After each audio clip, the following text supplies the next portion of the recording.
یہ غزوہ احد کے حوالے سے ایک بات میں نے آپ کے سامنے رکھی تھی کہ رسول اللہ صلی اللہ علیہ وسلم نے حضرت علی کو بھیجا تھا تعاقب کرنے، جاؤ ابو سفیان کو دیکھو اونٹوں پہ بیٹھا ہوا کہ گھوڑے پہ بیٹھا ہوا، اگر اونٹوں پہ بیٹھا تو مکہ واپس جائے گا، اگر گھوڑوں پہ بیٹھا تو مدینہ پہ حملہ کرے گا۔ اور ساتھ ہی رسول اللہ صلی اللہ علیہ وسلم نے ایک حکمت، ایک پلاننگ اور ایک اسٹریٹجی بھی بنانی شروع کی۔ بعض لوگوں کو صحیح روایات میں آتا ہے ابو سفیان کے پاس بھیجا کہ اس کی حوصلہ شکنی کرے کہ وہ تو اچانک جو معاملہ ہونا تھا ہو گیا، اب وہ منظم ہو کے تیرے پیچھے آ رہے ہیں اور تو بہتر ہے کہ مکہ فرار ہو جا۔ حالانکہ درمیان میں ابو سفیان کا یہ ارادہ بنا تھا کہ ہم نے کیا غلطی کی، ہم تو ان کو تقریباً شکست دے چکے تھے، آج ان کی جڑ اکھاڑ کے آنی چاہیے تھی۔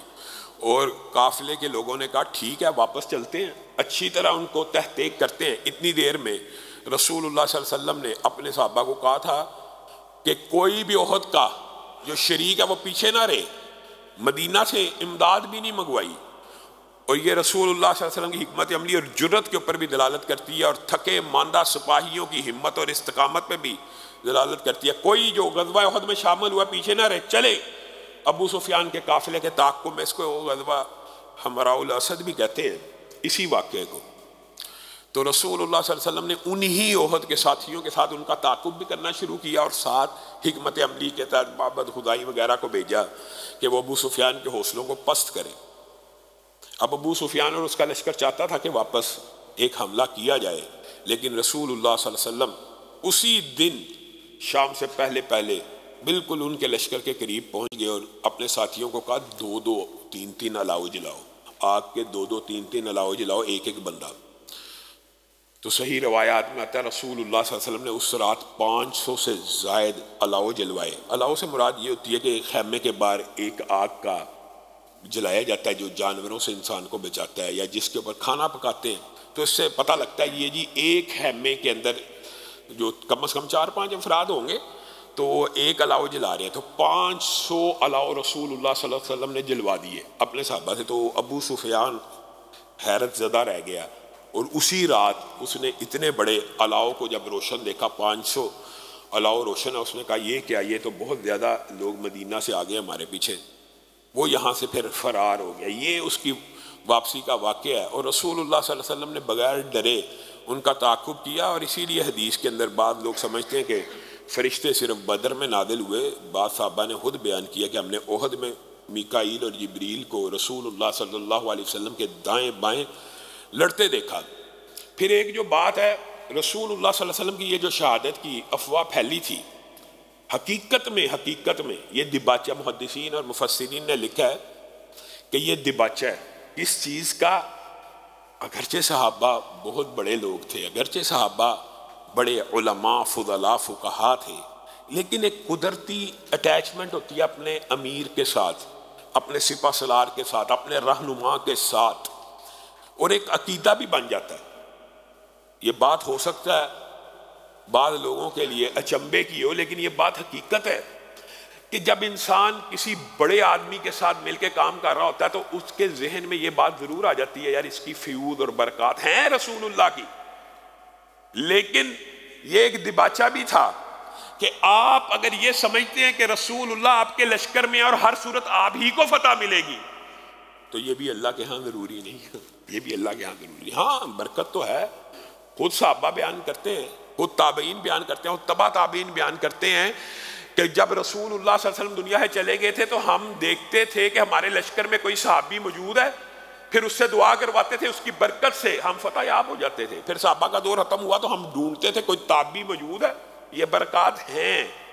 لیکن عقل کے اوپر اگر کوئی ہلکی سی بھی ڈاؤٹس پیدا ہو تو اللہ تعالیٰ ان کو بھی کلیئر کرنا چاہتا تھا، حتیٰ کہ جب صحابہ بھگدڑ مچ کی، شہادت کی افواہ پھیل گئی اور صحابہ کے دل چھوٹے پڑ گئے، تو اس وقت اللہ رب العزت نے جو آیات نازل کی ہیں وہ اس دباچے کے طور پہ نازل کی ہیں۔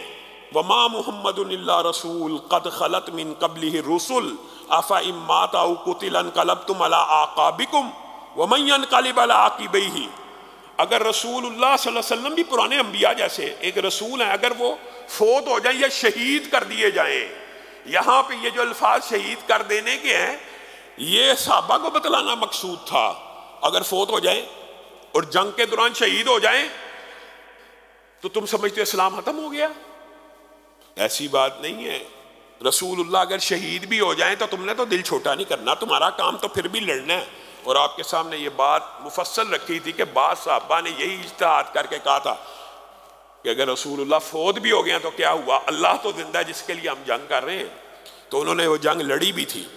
تو بنیادی طور پہ اس عقیدے کو بھی اللہ رب العزت یہاں پہ درست کرنا چاہتے تھے کہ تم سمجھتے ہو کہ رسول اللہ ہمیشہ تمہارے درمیان رہیں گے. یہ دباچہ تھا. رسول اللہ صلی اللہ علیہ وسلم کی وفات سے بہت عرصہ قبل ان آیات کا جو نزول ہے یہ ایک مقدمہ اور دباچہ ہے. اور اسی بات کو حضرت عمر نے وفات کے موقع پر کہا بھی تھا. جب ابو بکر نے یہ آیات پڑھی تو اللہ کی قسم مجھے لگا یہ آج ہی نازل ہوئی ہے، اور آج ہی کے لیے نازل ہوئی ہیں، کیونکہ صحابہ اس وقت بھی وہ ہوش کھو بیٹھے محبت میں، شدت جذبات سے رسول اللہ چلے گئے. حضرت عمر نے کہنا شروع کر دیا یہ نہیں ہو سکتا جس نے کہا چلے گئے میں اس کی گردن کو اڑا کے رکھ دوں گا. تو حضرت ابو بکر نے ان کو ڈانٹا تھا، بٹھایا تھا. انشاءاللہ یہ جب واقعہ آئے گا مفصل بیان کر. بیٹھ جا.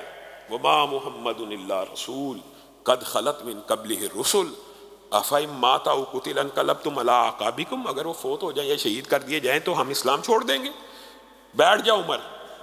تو یہی وہ مقدمہ اور دباچہ جو صحابہ کو یہ بات باور کروا دی گئی کہ دین تو رسول اللہ پہنچا رہے ہیں، لیکن اگر ان کے درمیان، وہ الگ بات ہے کہ اللہ تعالیٰ نے رسول اللہ سے یہ وعدہ کیا تھا کہ آپ کو لوگوں سے بچائیں گے، لیکن صحابہ کو یہ بات سمجھانا، اللہ کی طرف سے یہ آیات پھر یہاں پہ جب نازل ہوئی تو صحابہ کے بالکل یہ جو ابہام تھے وہ کلیئر ہو گیا. فَإِن مِتَّ فَهُمُ الْخَالِدُونَ. آپ فوت ہو جائیں گے تو کیا وہ ہمیشہ رہیں گے؟ اِنَّكَ مَيِّتٌ وَإِنَّهُمْ مَيِّتُونَ. آپ بھی فوت ہو جائیں گے، وہ بھی مر جائیں گے، اللہ کے بارگاہ میں پیش ہونا ہے. اللہ نے اس عقیدے کا اظہار بھی غزوہ احد کے موقع پہ کیا تو صحابہ کے دلوں کے اوپر تسلی اور تشفی ہو گئی کہ یہ جو رسالت کا بار ہے یہ رسول اللہ صلی اللہ علیہ وسلم کی برکات فیوز ہیں، لیکن یہ اسباب کی دنیا ہے. یہاں پہ اگر رسول اللہ دنیا سے چلے بھی جائیں تو ہم نے اسلام کو نہیں چھوڑنا، بلکہ اسلام کے اوپر پہرا دیتے چلے جانا ہے.